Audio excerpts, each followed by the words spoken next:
Bueno, pues ido sentando y vamos a empezar con la primera parte de la sesión del sábado, la sesión del último día del Congreso, en la que la previsión era presentaros un informe que ya tenéis, que podéis tener si lo cogéis de ahí fuera, que es Indicadores de la Libertad de Educación en España. Indicadores es una edición ya avanzada, llevamos varios años haciéndolo, y cada año lo que hacemos es trabajar sobre tres grandes indicadores: el indicador ratios, el indicador gasto, regulaciones, y después con todo eso formamos un ranking. Es verdad que como todo ranking tiene una posibilidad de ser opinado y de decir, no, yo ese indicador no me parece suficiente, pero hemos escogido, y los años nos van dando la razón, y el eco que tiene en la opinión pública también, hemos escogido modos de medir que suelen ser aceptados por todas las comunidades. A algunos les gusta menos, pero aún así son aceptados. Entonces os voy a contar muy brevemente cómo es el dato del informe 2011, qué resultados tiene y cómo funcionan las tablas. Una primera cuestión que a la gente de comunicación le interesaría es los datos finales, cursos 9-10 y 10-11, en dos grandes líneas. Todo el tema indicadores tiene una variable que es centros y otra que es alumnos, y se van entrelazando de modo imposible de evitar, y es bueno que se vea que están interaccionadas. Tenemos en España en este momento, o teníamos hace un rato, 26.652 centros educativos en la enseñanza no universitaria, de los cuales 18.000 y pico, 18.411 son públicos y 8.241 privados. Privados es con o sin concierto con la Administración. Eso da, a la derecha tenéis unos porcentajes de presencia de la educación pública y de la educación privada en España en este momento en cuanto a centros, 69-30.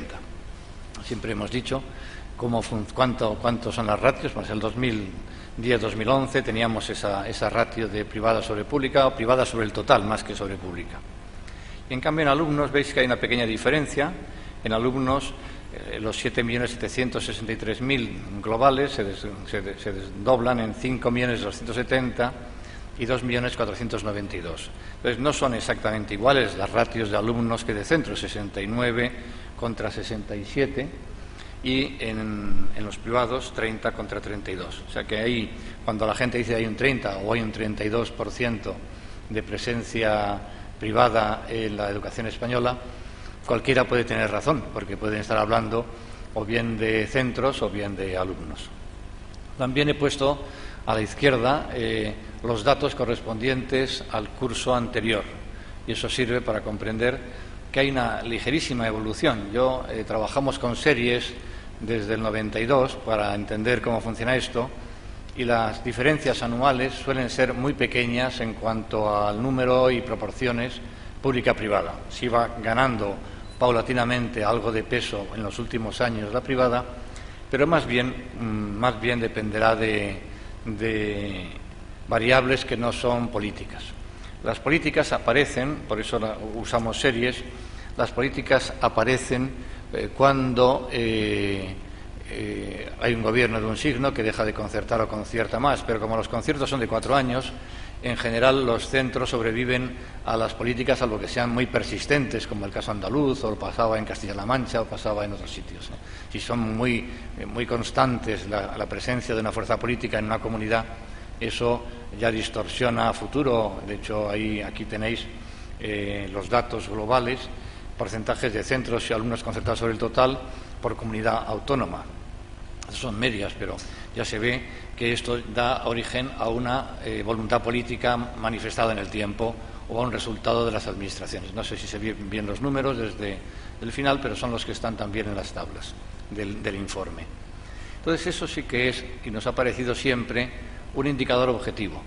El resultado, es decir, mira, esta administración dice que apoya la enseñanza privada, esta administración dice que no la apoya. Da lo mismo lo que digan. ¿Cuánta enseñanza privada hay realmente ahí? Pues ese es el dato. Eso es el dato real que mide cómo valora la administración, la enseñanza privada y cómo valora, en definitiva, la libertad de elección de la familia. Eso es el punto. Y de estos puntos, entre centros y alumnos, yo considero que el mayor peso lo tienen que tener los centros. ¿Por qué? Pues porque, en definitiva, las administraciones aceptan centros. Los alumnos es un resultado de segundo nivel de la libertad de elección, pero también es verdad que hay que hacer una mezcla, una combinación de ambas cuestiones. Entonces, aquí se produce, como veis, un primer ranking. País Vasco-Madrid están en cabeza con Cantabria y, si lo queréis ver aquí, en cualquiera de las dos tablas anteriores, aquí veis los porcentajes de presencia, País Vasco o Madrid, aquí están los dos primeros, con un porcentaje en centros muy elevado, pero si fijáis a la derecha, el País Vasco, que tiene un 30 y pico %, en centros tiene en alumnos casi el 50%. Es decir, que esta comunidad tiene muchísima presencia de enseñanza privada, mucho más que la que tiene de centros.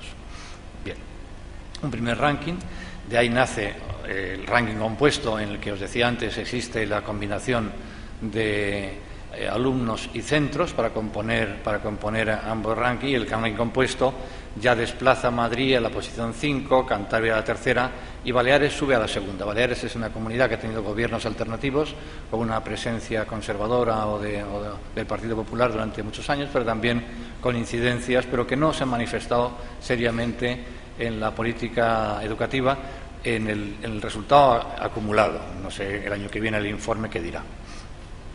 Es decir, de aquí nace un primer ratio que yo considero que es más lógico que pongo antes, que es País Vasco-Madrid, Cantabria y Baleares, pero que si lo componemos con alumnos da este otro. La segunda cuestión es el gasto. Es un debate público muy interesante. ¿Cuánto gastan las comunidades autónomas en la enseñanza concertada? ¿Cuánto gastan en la pública?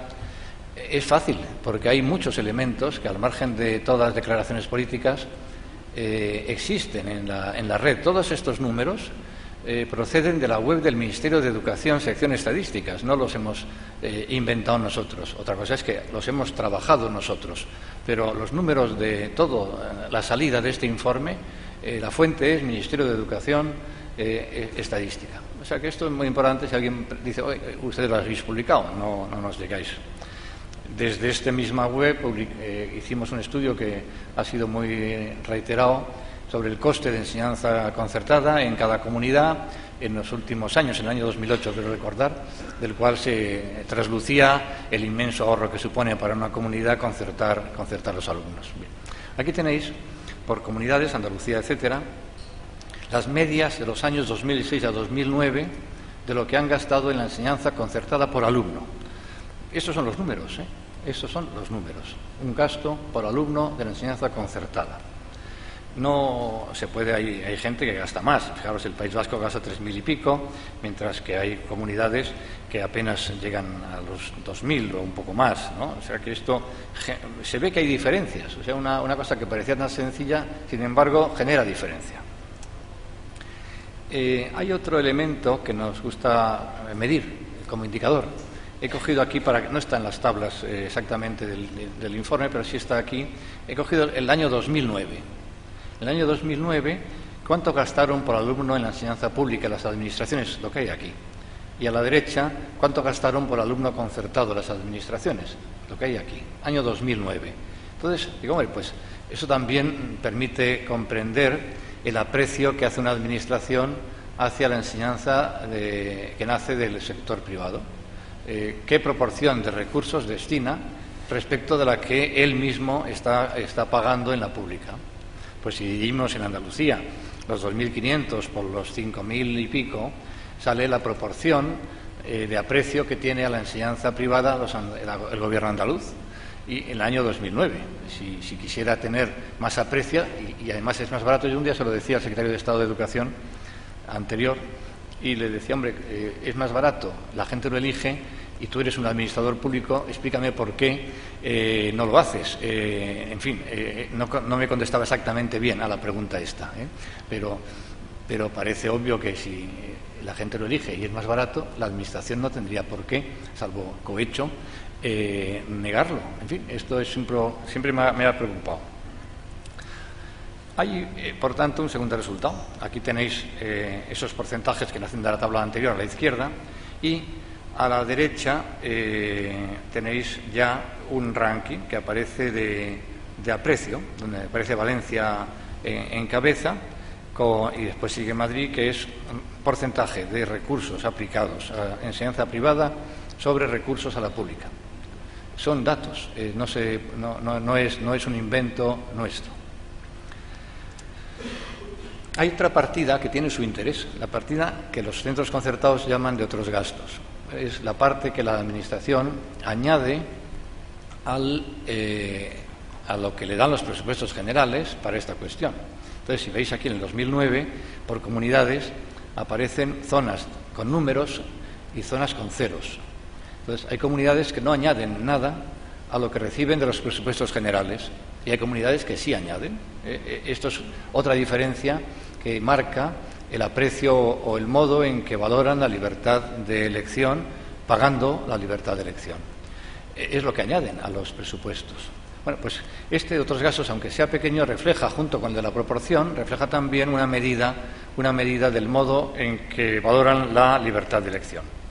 Con todo esto, aquí hay, por comunidades, aparece un ranking de puestos, esto lo tenéis en el informe, puestos sobre el primero, el gasto total, segundo ranking, la proporción por privada pública, y tercero por otros gastos, que da el puesto de cada comunidad en cada uno de los indicadores de gasto. Y de estos tres hay que hacer una media ponderada, dándole más peso al primero, pero también usando los otros dos. Y el resultado es un ranking de gasto. Estas comunidades son las que aprecian más la iniciativa privada: Valencia, Navarra, Baleares, etcétera, en lo que gastan. Si la medida del aprecio es el precio que pagan por la libertad, pagan más los de arriba y menos los de abajo. Esto es así de sencillo. Después, en la práctica, hay comunidades, como antes, por las ratios, que hay más presencia de una red o de la otra, pero aquí está, en media acumulada, lo que les cuesta a ellos tener enseñanza privada y el modo en que lo aprecian pagándola. Esto es el segundo indicador. Primer indicador, ratio, presencia de centros públicos, privados y de alumnos privados en la red. Segundo indicador, gasto, qué pagan y qué pagan realmente, cómo se nota en lo que pagan, el aprecio que tienen por la iniciativa privada. En regulaciones esto es más complejo, porque aquí hay admisiones, conciertos y regulaciones muy variadas, que esto resulta más complejo de medir. Tenemos en el informe, lo tenéis muy detallado, es muy larga esa parte, lleno de elementos jurídicos que ha habido que trocear para buscar indicadores que permitan comparar comunidades. Qué sé yo, en los criterios de admisión, la familia, los hermanos, el gasto, la renta, la cercanía, la enfermedad, todo eso, bueno, ¿y eso cómo se mide después en las variaciones por comunidad? Y eso es lo que hemos medido. Entonces, sin embargo, este año yo recomiendo no hacer mucho caso a este indicador regulación por un motivo, y es que, como sabéis, ha habido elecciones hace unos meses y esto hemos repetido el 2010. Este ranking de libertades por regulación es el que nace del estudio 2010, porque pensamos, bueno, es lo que había, no han cambiado nada estos que han llegado a las comunidades, pero algo harán. Por tanto, no sería del todo justo adjudicarles a ellos el resultado en regulación que hay en este momento en cada comunidad. No han tenido tiempo de regular de otra manera. Lo veremos en enero con los decretos de admisiones o con lo que aparezca. Bueno, y además está la crisis, es decir, que aunque tengan buena voluntad, si no tienen dinero, ya veremos qué sucede.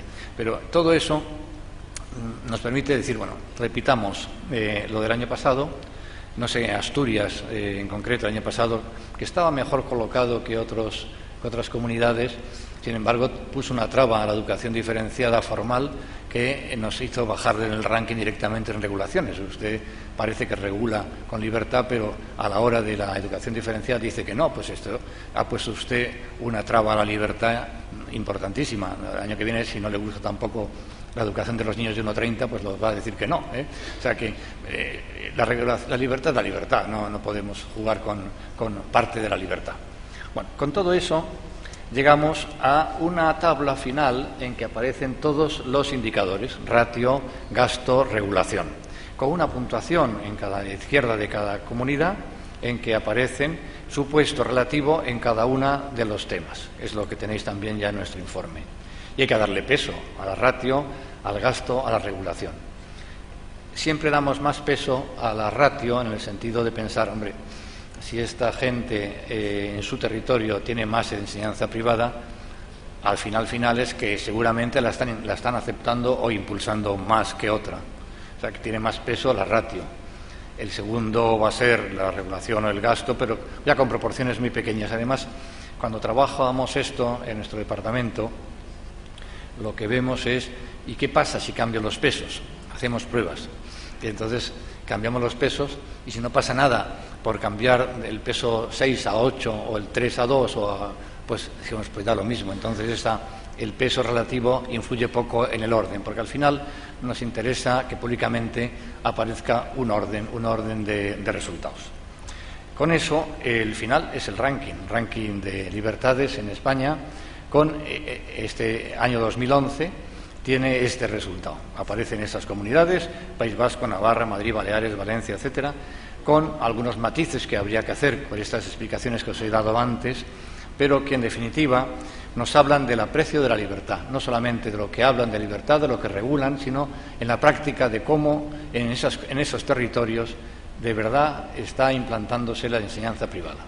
Esto es nuestra aportación anual en el Congreso y quizá en esta mesa de comunidades autónomas que va a empezar, Dios mediante, cuando acabemos nosotros.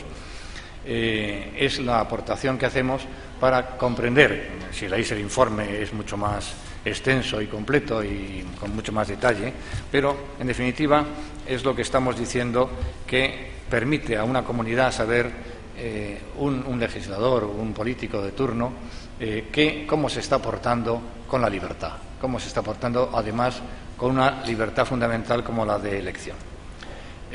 Muchas gracias. Esto es un trabajo que solemos hacer en el departamento jurídico y yo les coordino. Me ocupo de la parte matemática porque todos son de letras y, en definitiva, es un resultado que consideramos bueno. La gente nos lo demanda y pensamos que ha sido un acierto mantenerlo en el tiempo. Muchas gracias.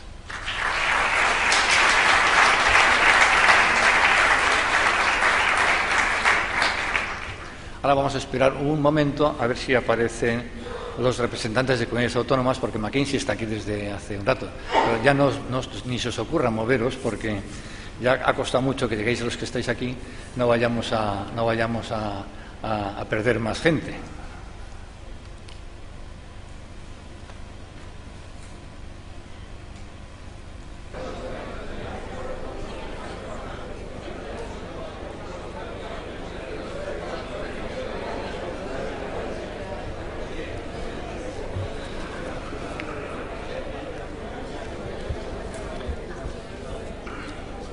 Muy bien, pasamos entonces, sin más, a la mesa prevista con las comunidades autónomas, que ya se están situando en la mesa presidencial. Os recuerdo que esta mañana tenemos dos mesas, la primera que modera Tomás Calleja, socio director de McKinsey, y con Gloria Macías, socio de McKinsey. No están en la mesa, su idea es mucho más dinámica que la que yo tenía en la cabeza y estaré encantado de ver cómo nos sale. Ya sabéis cómo agradezco a McKinsey, en concreto a Tomás y a Gloria y a Sofía, todo este esfuerzo que están desarrollando. Están en la mesa estas comunidades autónomas que voy a presentar. Tengo el orden complejo que voy a leer en la lista que tengo aquí. Elena Marín, directora general de Planificación y Centros de Andalucía. Íñigo Huarte, director general de Recursos Educativos de Navarra. Miquel García Casaponsa, director general de Centros Concertados y Privados de Cataluña. Rafael Carbonell Pérez, director general de Ordenación y Centros Docentes de Valencia. María de las Mercedes Celeste, directora general de Planificación, Inspección e Infraestructuras Educativas de Baleares. José Manuel Pinal, director general de Centros de Galicia. José Ramírez Burgo, director general de Infraestructuras y Promoción Educativa de Murcia. Tenéis la palabra los moderadores. Muchas gracias. Bien, muchas gracias, Mariano. Bueno, estamos encantados de estar aquí con vosotros y vamos a tratar en la próxima hora, de alguna manera, de tratar de aprovechar esta ilustre mesa para ver un poquito cómo podemos avanzar en mejorar la educación en España.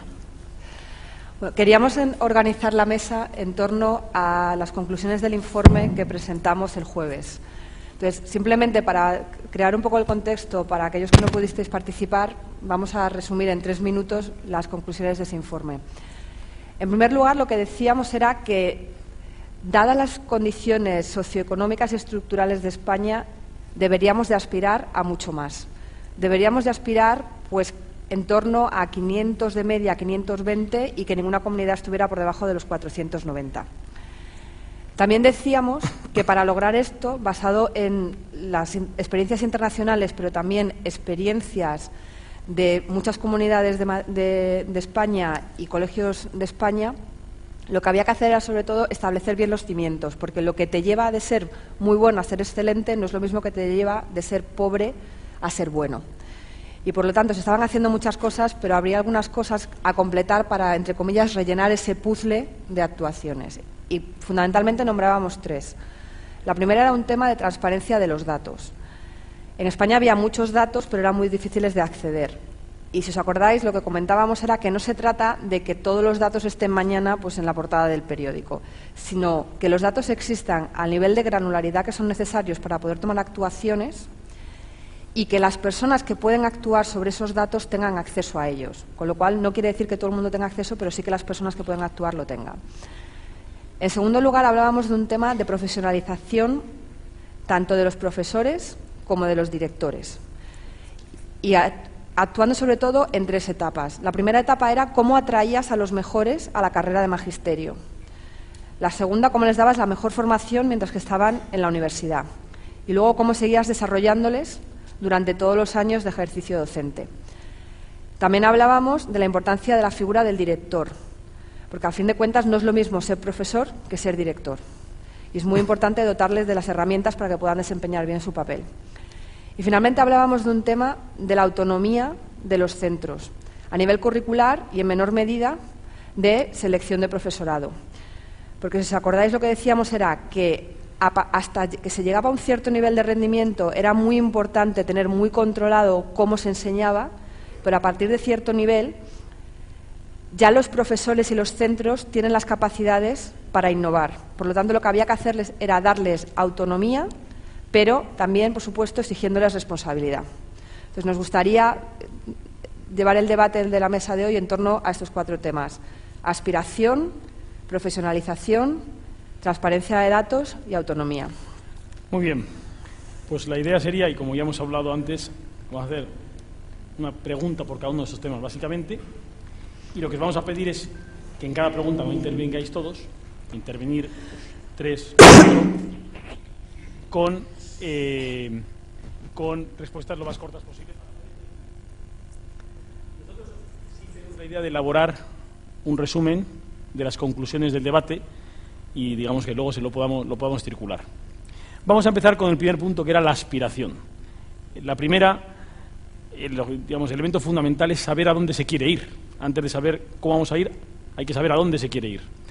La pregunta sería: ¿estáis alineados con la aspiración que estamos proponiendo de poner el objetivo de que España como media llegue a 500 en 4 años en el informe PISA, ninguna comunidad por debajo del 490 y a 8 años a 520, sin gastar más? Empiezo yo, por eso de ser de aquí. A ver, buenos días. Yo soy Elena Marín, la directora general de Planificación de la Consejería de Educación de la Junta de Andalucía, y, con permiso de mis compañeros y compañeras de la mesa, he tomado la palabra la primera por eso de ser de aquí, por ser quizás la comunidad autónoma anfitriona. Creo que es un sentimiento unánime de todos los compañeros de la mesa agradecer primero la invitación de CECE Nacional y Andalucía, y agradeceros de verdad, afectuosamente, el que nos hayáis vuelto a invitar este año a compartir con todos vosotros el Congreso. A la pregunta de los interlocutores, ¿quién podría decir que no? ¿Quién diría que no a querer mejorar? Todos los que estamos ocupados y preocupados por la educación aspiramos a mejorar. En Andalucía en concreto, y ya me meto en mi terreno, coincide con los resultados y conclusiones del informe McKinsey. Hay 3 pilares básicos que ya estaban en la agenda política andaluza, que era incidir en priorizar más el cómo que el qué, priorizar la formación docente y priorizar quizás esa evaluación para mejorar, evaluar para mejorar. La autonomía de la organización, pues poner el foco en el centro educativo como la unidad de acción y el principal núcleo de acción de la política educativa es fundamental. Y para ello hay que dotarlos de la autonomía suficiente, organizativa, pedagógica, dar a los equipos directivos la autoridad pedagógica que ya tienen y motivarlos para conseguir el liderazgo que también necesitan. Yo creo que para empezar no lo he dejado fácil.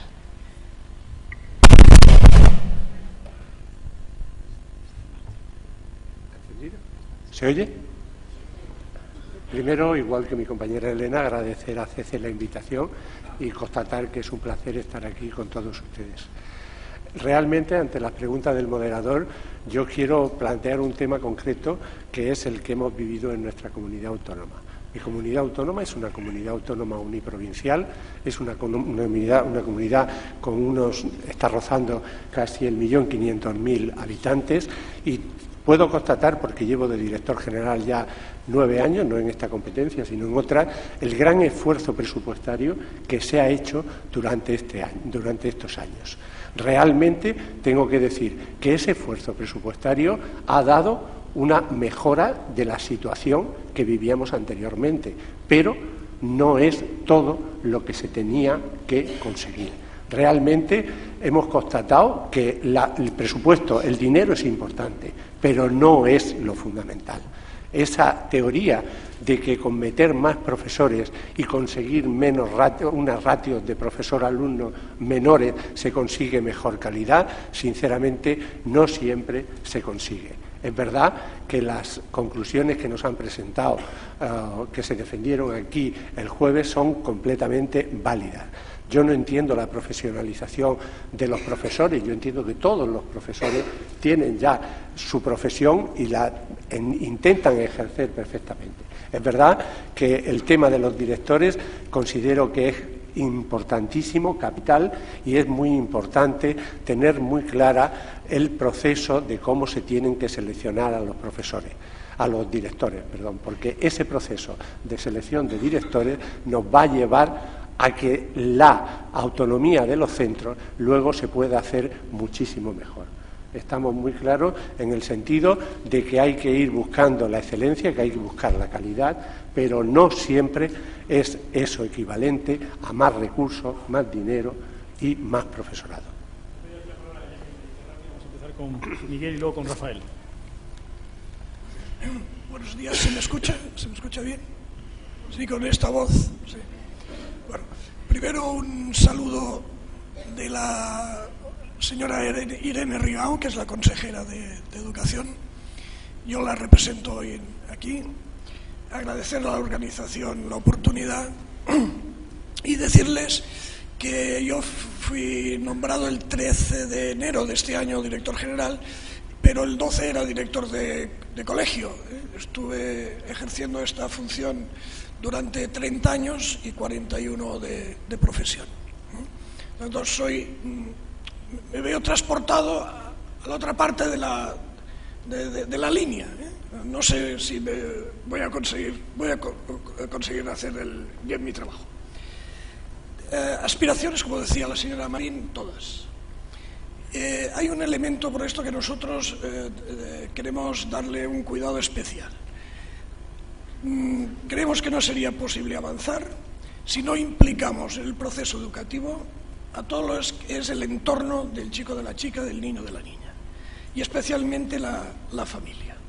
Esto es una preocupación de nuestro gobierno, de nuestra consejería, y he acuñado un concepto, ¿no?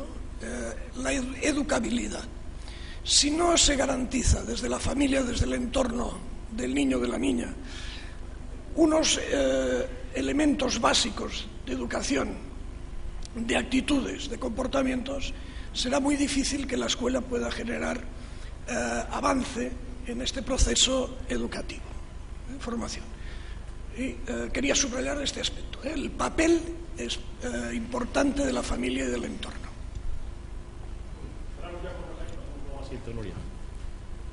Bien, buenos días. No funciona. ¿Ahora? Vale, buenos días y reitero el agradecimiento a los organizadores. Nosotros encantados, como siempre, de estar con todos ustedes. Muy brevemente. En primer lugar, decir que desde luego en la Comunidad Valenciana estamos alineados simplemente en mejorar. Y para ello, desde luego, para mejorar lo que hacemos el año anterior, el curso anterior, las últimas décadas, solo necesitamos ser sinceros y partir de la realidad en la que estamos y que esa realidad la plasmen directamente los centros y, como no, también la inspección educativa, ¿no? Desde luego, solo así sabremos responder a una educación cambiante donde cada día más la operación retorno al sistema educativo forma parte de nuestras vidas. No nos atrevemos a hablar de cifras, ni nos gusta, y casi es una opinión más personal, porque de verdad que cada vez que hemos puesto una cifra encima de la mesa ha sido suficiente para no cumplirla. De manera que la aspiración es tan sencilla como hacerlo mejor que el año anterior. Muy bien. Fenomenal. Bueno, yo creo que es un excelente punto de partida, que todos estemos de acuerdo en la aspiración de mejorar. Hablemos ahora del tema de la transparencia de los datos. Nosotros creemos que lo que no se mide no existe. Entonces, en torno a la transparencia de los datos, y de nuevo recordando que no se trata de que los datos estén en la primera portada de todos los periódicos, sino que la gente que tenga el suficiente grado de granularidad y que la gente que pueda actuar sobre ellos tenga acceso a ellos de una manera que pueda tomar decisiones, ¿hasta dónde creéis que se puede llegar en esta transparencia de los datos, que como veíamos el otro día no existe, y cuáles creéis que son las principales barreras para ello?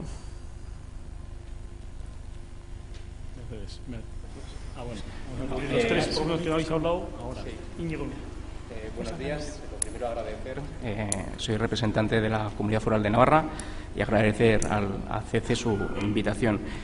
Nosotros en Navarra intentamos dar la mayor transparencia posible a los datos.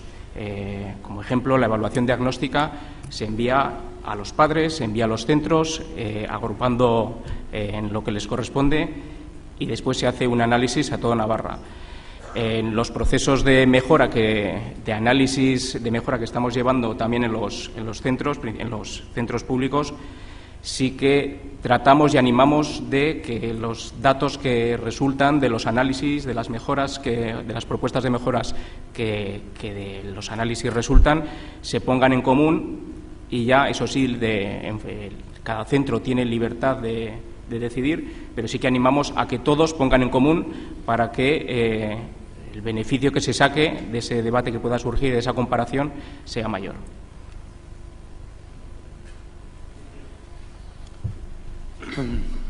Buenos días a todos y de nuevo muchas gracias por habernos invitado.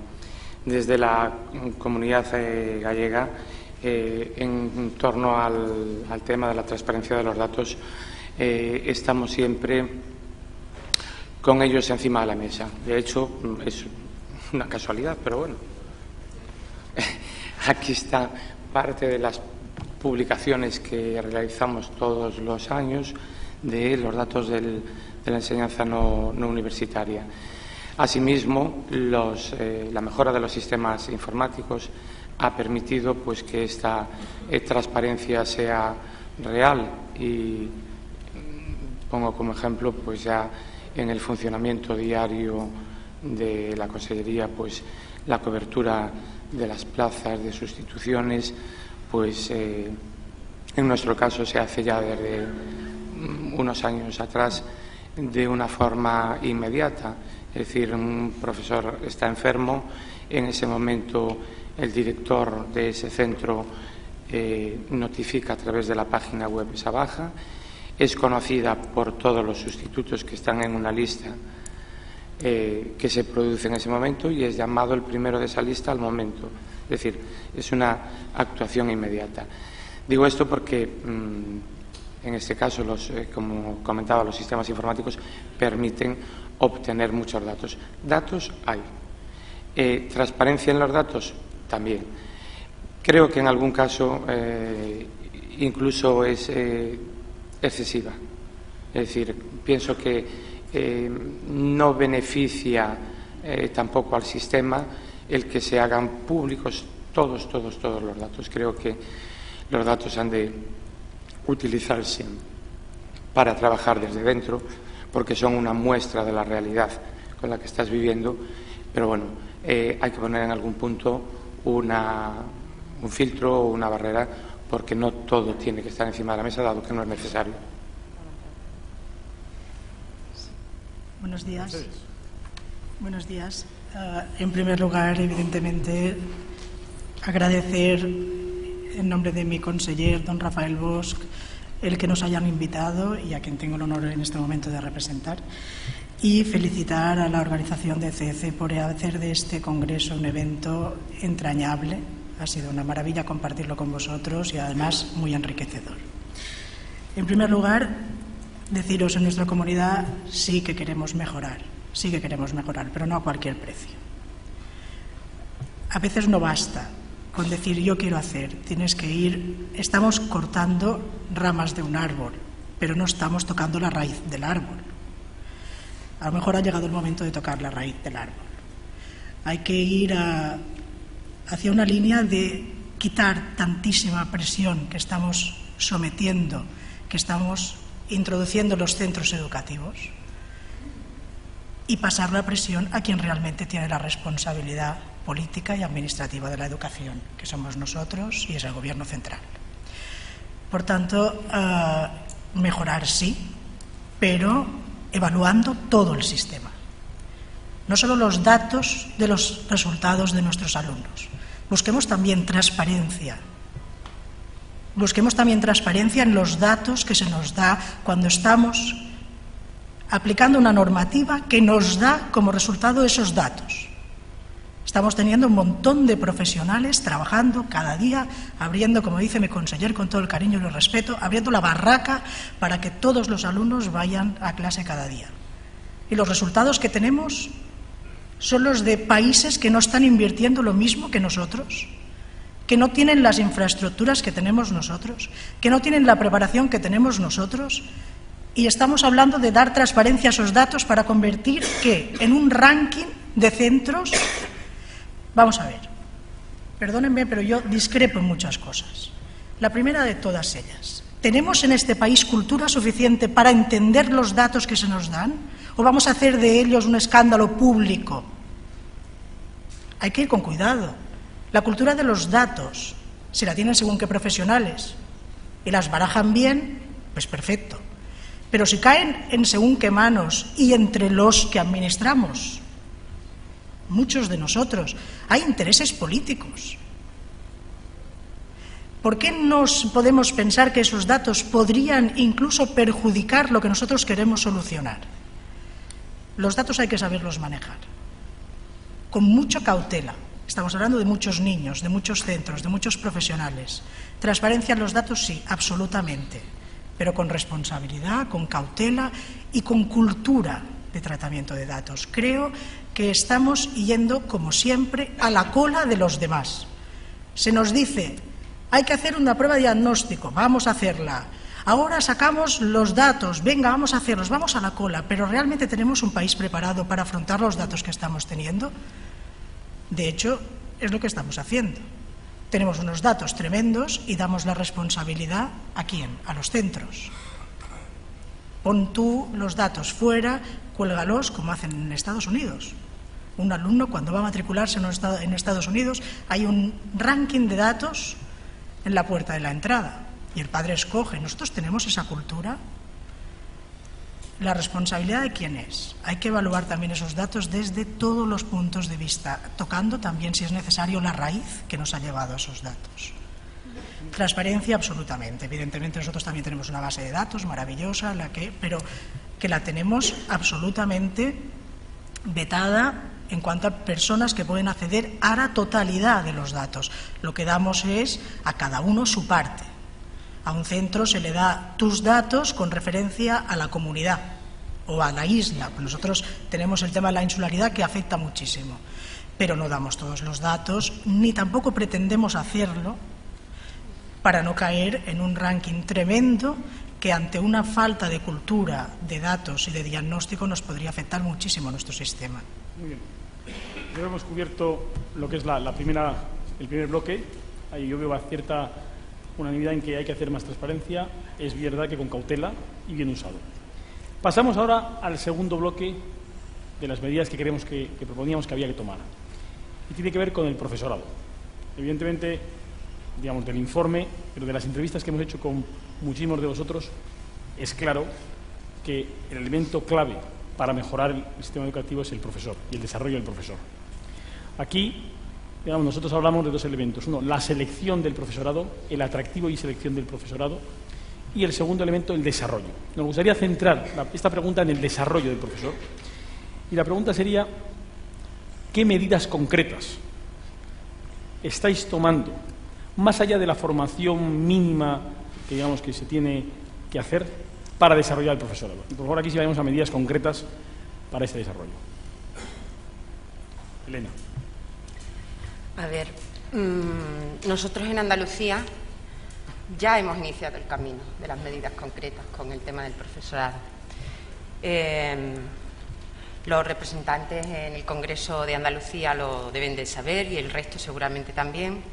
Nosotros, a iniciativa del propio Gobierno, se constituyó en el Parlamento una comisión de trabajo sobre la labor del profesorado andaluz.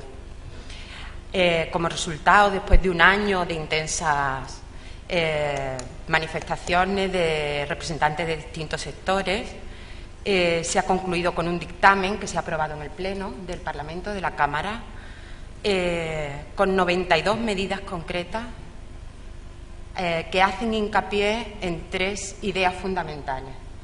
Inciden en conseguir a los mejores para que se dediquen a enseñar, fomentar la vocación y una alta cualificación del docente, una selección de ese profesorado eficiente y que les ayude a hacer su trabajo cada día mejor a través de la formación permanente. Ya tenemos elaborado un borrador de un decreto de formación para el profesorado andaluz que tiene, dijéramos, puesto el foco en tres objetivos: la formación universitaria, más práctica durante el grado de Ciencias de la Educación, una fase de práctica una vez seleccionado el funcionario docente, en el que pueda estar tutorizado y guiado por otro profesorado experto en plan mentoring, y una formación permanente. Una formación permanente, parte quizás obligatoria, parte voluntaria, que le ayude a crear esa carrera profesional y que además sea el propio centro, el propio equipo directivo el que pueda proponer a su claustro la formación necesaria en función de las necesidades detectadas con todas las pruebas de diagnóstico y de evaluación. Un poco esa es la idea. Bien, en la Comunidad Valenciana hemos iniciado un proceso de transición que nos llevará de un modelo externo basado en la formación del profesorado a través de los centros de formación, innovación y recursos educativos a un modelo básicamente ligado a la formación en centros, específicamente para lo que necesite cada uno de nuestros colegios, con otros formatos que hasta ahora inusuales, como puedan ser el de semipresencial o a distancia, y basado básicamente en las metodologías. Recordemos que en los últimos años, sobre todo a través del acceso a la función pública, también a través de los puestos de trabajo creados en la red privada concertada, son muchísimos los docentes, los profesionales que se han incorporado al sistema educativo, y no todos ellos, desgraciadamente, y así es, son expertos, sobre todo, como les decía, en temas de metodologías y demás. Nosotros sí que es verdad que tenemos y nos llama mucho la atención, pasamos una encuesta a la propia Generalitat en diciembre, muy amplia, en diciembre de 2010, y a los padres se les preguntaba que cuál es la variable que creían que incidía más en el éxito escolar de sus hijos. La verdad es que a bote pronto y sin ver los resultados esperábamos que los recursos humanos, los materiales, el colegio y demás. Bueno, pues sorprendentemente para la gran mayoría de los padres la formación del profesorado, el profesor que tenían sus hijos delante era la variable determinante.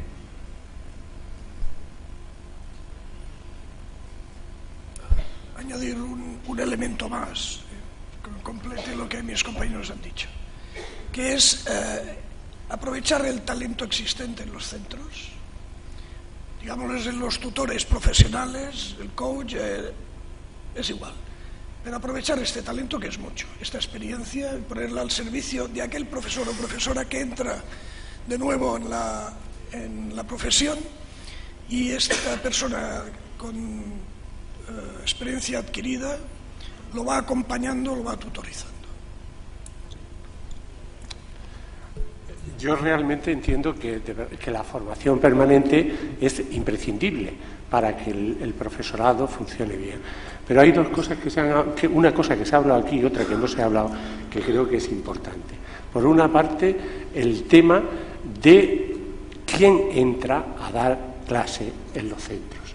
La selección del profesorado, realmente, si queremos una educación que tienda a la excelencia, tiene que cuidarse mucho, mejor de lo que se ha cuidado en los últimos tiempos. Eso no es una cuestión de las comunidades autónomas, eso es una normativa básica que tiene que partir del Estado de la nación. Es imprescindible que la selección del profesorado sea mucho más selecta y que se tienda a escoger a los mejores para una profesión que es importantísima. Y hay una cosa que no se ha hablado aquí, y es lo que sistemáticamente se ve necesario en el mundo del profesorado. Lo importante de la educación, lo más importante para mí de la educación es que el profesorado esté motivado. Es imprescindible que el profesorado esté motivado. Para eso es de alguna manera necesario el conseguir que ese profesorado tienda a ver que un trabajo bien hecho sirve para algo. No es el hecho de que tú hagas el trabajo por ti mismo y eso sea ya de por sí bueno. Es verdad, hay gente, y mucha gente, que hacer el trabajo bien hecho por sí mismo le satisface. Pero sería muy interesante que se estudiara esa reivindicación que siempre se hace por el profesorado de la promoción del profesorado, es decir, la carrera docente. Sinceramente, eso es una cosa que debería de estudiarse a nivel de toda la comunidad estatal y arbitrar los medios para que una persona que lo haga bien en magisterio tenga la ilusión de pasar a secundaria, pero es, ¿por qué no?, una persona que lo haga bien en secundaria que tenga también un cauce de acceso a la universidad. Realmente, esa carrera docente, yo creo que daría un estímulo y una ilusión a los profesores que redundaría de una forma clara en una mejoría de la educación. Un momentito, en esta misma línea, para redundar un poco en tu opinión, que estoy completamente de acuerdo, si al final entran en el sistema profesores mediocres, por decirlo de alguna forma, y sin motivación, por mucha formación permanente que les demos, no van a evolucionar. Entonces, estoy de acuerdo que lo principal es la base y cómo se accede al sistema. Entramos ya ahora en el tercero de los ejes, que era el tema de la autonomía de los centros. Y como hablábamos antes, era, en primer lugar, autonomía a partir de un cierto nivel de rendimiento del centro. Y además, autonomía con responsabilidad. Entonces, queríamos ahora hablar un poquito a nivel de centro. ¿Vosotros creéis que los centros están preparados para recibir esta autonomía? Y en caso de que no, ¿qué podemos hacer como sistema para prepararles mejor?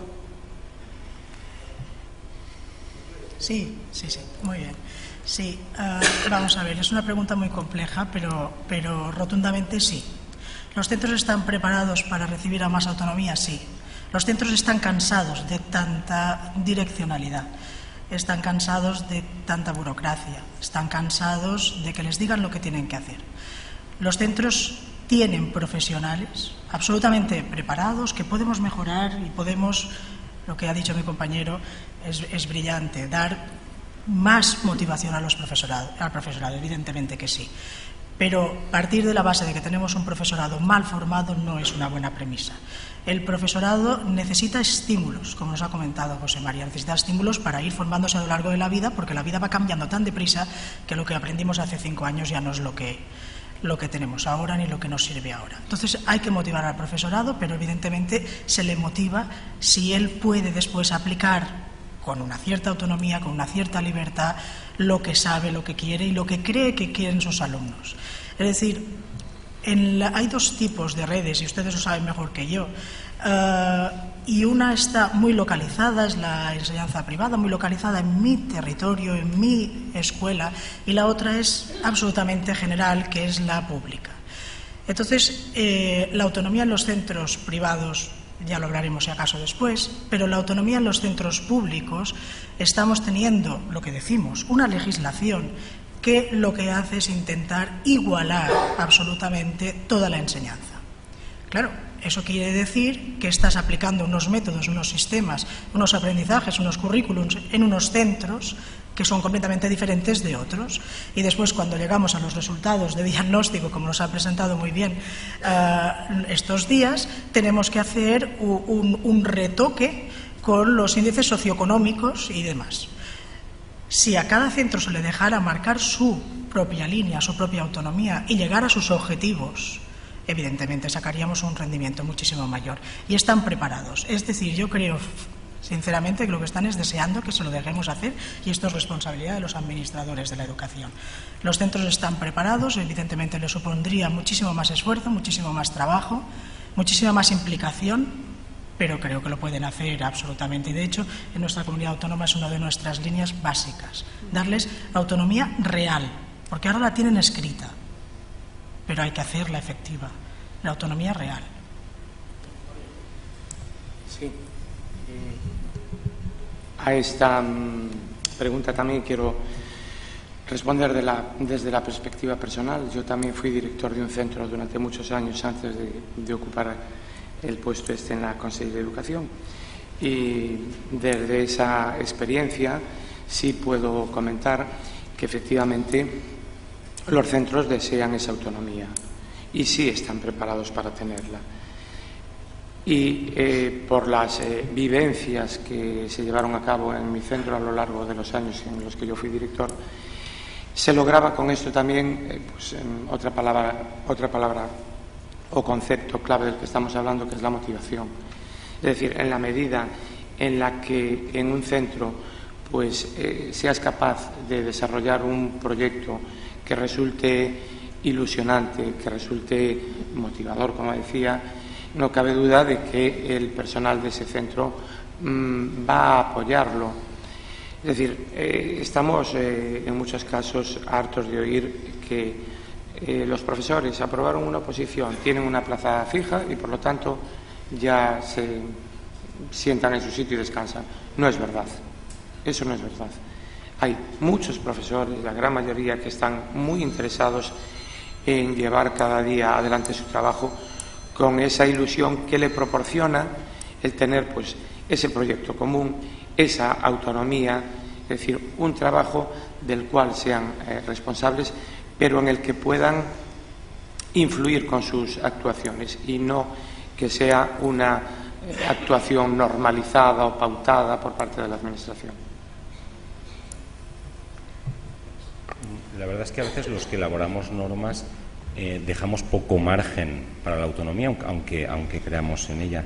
Y a veces también un poco instados por los propios centros o por los propios compañeros que nos piden un poco que concretemos al límite toda la casuística que pueda haber. Evidentemente que tenemos que avanzar mucho más y tenemos que hacer ese propósito, ¿no? Y sobre todo hacer referencia a un término muy importante también, como es la flexibilidad. Deberemos probablemente empezar a hacer normas todos, a nivel estatal, a nivel autonómico, un tanto más flexibles, pero siempre, en cualquier caso, vinculadas con los resultados finales después. Y cuando hablo de resultados, no solamente o necesariamente me refiero a resultados académicos, porque evidentemente el contexto socioeconómico y cultural en el que se mueve un determinado centro va a condicionar mucho esos resultados. Autonomía de centros, y si me permiten, desde de mi atalaya de director general de centros de titularidad privada, la autonomía de centros privados siempre la han tenido, a pesar de las administraciones. Entonces, lo que tiene desde nuestro punto de vista de hacer la administración es no lastrar esta autonomía que tienen los centros de titularidad privada para que pueda despegar este centro hacia donde él pueda, quiera y pueda. Y esto lo ligaría también la autonomía de centros en los dos puntos anteriores. Uno, me parece que no lo hemos tocado, que es la preparación de los directores. La autonomía de centros exige una dirección muy bien formada, y también lo vincularía en el otro tema, que son los datos. En el proceso, recogida de datos, evaluación de estos, una reflexión y una acción o una toma de decisiones. Sobre este tema, quizás, una o dos opiniones más, porque cuando hemos entrevistado a muchos directores de colegio en la preparación del informe, claramente el director de colegio se siente un poco, y perdonad la expresión, al pie de los caballos, ¿no? Se siente desprotegido, puesto allí. Es una tarea difícil. ¿Alguna opinión más en línea con lo que está comentando Miguel sobre los directores? Una o dos más. Y yo simplemente, porque es muy interesante la última reflexión que has dejado sobre la mesa, Tomás. Más autonomía para los centros. Pues yo coincido con Miguel. Los centros privados siempre la tuvieron. Pero hay algo que vosotros me vais a decir, que también me dicen los de los sistemas públicos. En Andalucía hay un alto porcentaje de la red de centros públicos. Autonomía con recursos. Es muy difícil llevar a cabo la autonomía sin tener los recursos que puedan apoyar ese ejercicio, ¿no?, de libertad y de decisión. En Andalucía hemos publicado recientemente los reglamentos orgánicos de los centros, pero como decía mi compañera de Baleares, no puede ser una autonomía completamente abierta ni completamente cerrada para el equipo directivo del centro. Tiene que ser un marco de actuación y que cada centro después pueda elaborar su propio proyecto de centro y proyecto de gestión, porque cada centro es un mundo, cada centro tiene un contexto y un entorno y una comunidad diferente. Pero es fundamental que los que asuman esa responsabilidad de equipo directivo estén formados para la dirección, que no es lo mismo que la docencia. Estén formados, motivados y asuman la responsabilidad, porque esa responsabilidad del equipo directivo ejerciendo autonomía tiene un precio con su propio claustro. Lo dejo ahí. Vamos a ver, yo la autonomía de los centros realmente lo veo muy condicionado por el puesto de director. Efectivamente, como se ha dicho, en los centros privados no hay duda, el director ejerce y es una cosa inherente al propio tipo de centro. En los centros públicos es diferente. En los centros públicos el hecho de ser docente no tiene que implicar a la fuerza ser un buen gestor de un centro. Y yo he tenido muchos casos de muchos directores nombrados obligatoriamente por la administración porque no había otro, y que ellos mismos se han quejado en el sentido de que realmente ellos son docentes, no tienen por qué administrar. Yo, sinceramente, lo que he dicho en otras de mis intervenciones anteriores, creo que va muy ligado con la autonomía. La autonomía es buenísima, pero teniendo dos claras referencias. Por una parte, que los directores de verdad sean directores gestores, y que eso se tendrá que estudiar a nivel nacional, de que en algunos casos se tendría que arbitrar la posibilidad de que el que dirija un centro no sea un docente, porque es que hay veces que se escogen a docentes por eliminación y el centro, por lo tanto, no va todo lo bien que tenía que ir. Y otra faceta también importante es que realmente los directores siempre decimos que son los representantes de la administración en los centros. Y es verdad, pero por desgracia eso muchas veces no se cumple. Y es muy importante que la selección de directores se haga de una forma clara, que lo que se busque es precisamente la calidad y el buen hacer dentro de cada centro educativo. Solo un pequeño comentario, que mis compañeros ya lo han dicho absolutamente todo, pero es verdad que no existe en ningún lugar una asociación de personas que no tenga un líder. No tiene sentido una asociación de personas sin un líder, un rebaño sin un pastor. Por tanto, es básico tener directores con un liderazgo pedagógico y profesional importantísimo. Es básico. Pero eso también lo podemos mejorar si nos atrevemos, si los administradores de la educación somos capaces de dar un paso adelante y convencer a los sindicatos de trabajadores de que no pasa nada por tener un director que en un momento dado tenga unas atribuciones y tenga una carrera, tenga una proyección en la dirección del centro. Lo que estamos pretendiendo, yo no hablaré de la privada porque ya lo hablaremos después, es otro mundo, pero la pública tienes muchas veces a un director nombrado por sus compañeros o por la administración porque te ha tocado a ti, y esa persona sabe que dentro de 3 años voy a estar sentado con los demás, cobrando lo mismo que los demás y haciendo lo que hacía y procurando que no me pongan el pie encima los demás. Eso es uno de los lastres también de nuestra educación pública. Hay que generar líderes positivos, que utilicen esa capacidad de gestión y de liderazgo positivo en plan hacer el bien a sus compañeros y a sus alumnos. Y es básico. Si no pasa por aquí, no podemos hablar ni de mejora de resultados, ni podemos hablar de autonomía de centros.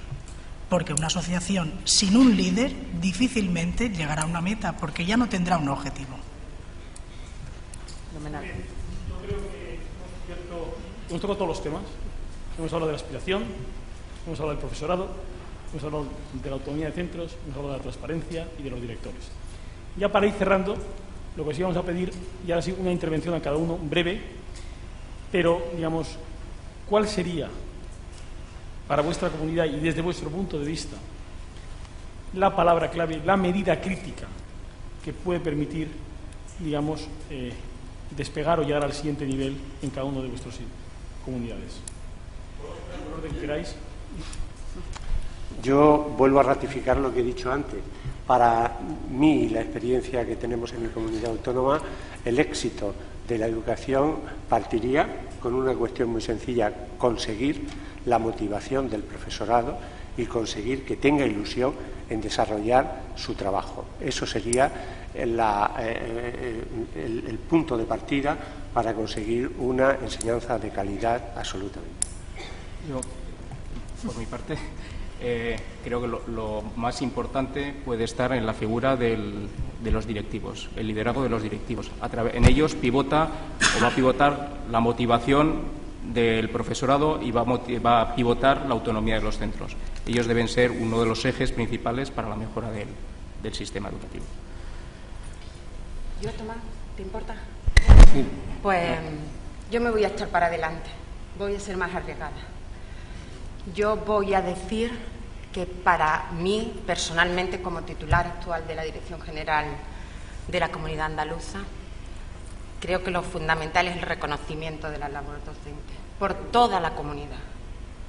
Porque yo creo que los docentes, la administración, sabemos que tenemos buenos profesionales y sabemos que podemos hacerlo para mejorar.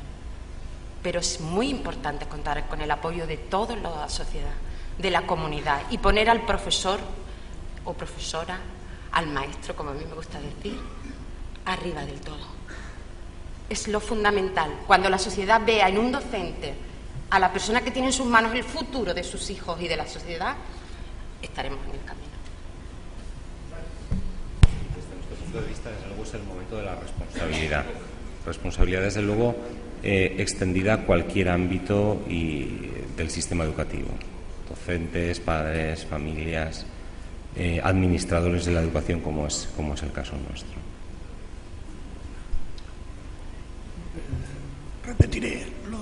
de mis compañeros. Me parece que es lógico también que coincidamos, ¿no?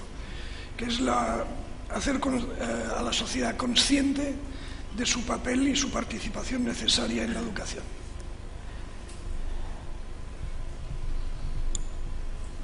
Creo que para mí la palabra que englobaría un poco la actuación de todos los agentes que participan dentro del mundo educativo sería el compromiso. Es decir, el compromiso por parte de los profesores para que su actuación diaria con respecto a sus alumnos vaya en la línea que la sociedad desea, que los padres buscan y que la administración también. El compromiso por parte de los padres para que se preocupen un poquito más de la enseñanza de sus hijos, que en muchos casos es algo que está ahí, que el colegio le proporciona, pero que el padre se mantiene un poco al margen.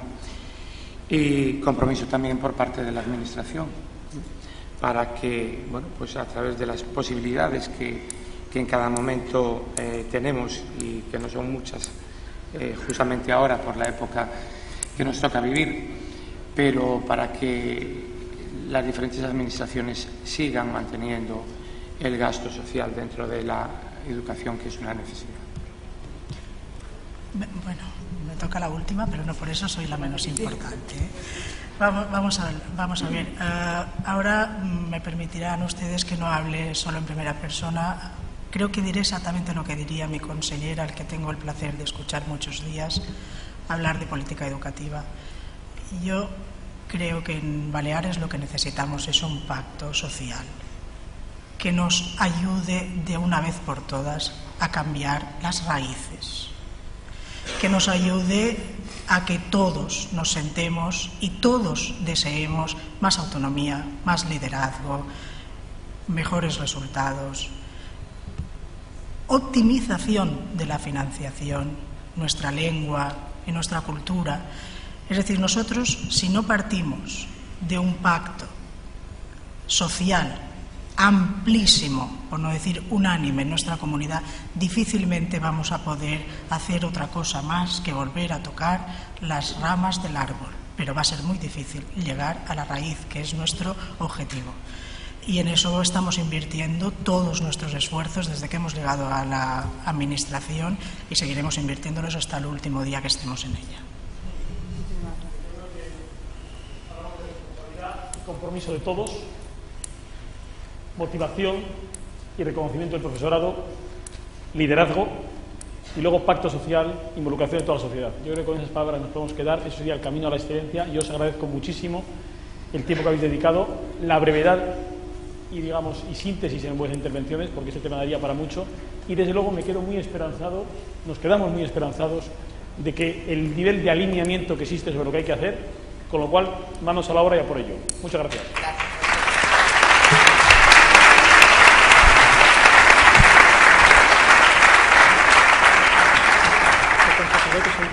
Muchas gracias a todos. Yo también quería reflejar nuestro agradecimiento a la gestión y trabajo de McKinsey. Tomás y Gloria y Tomás han hecho un trabajo.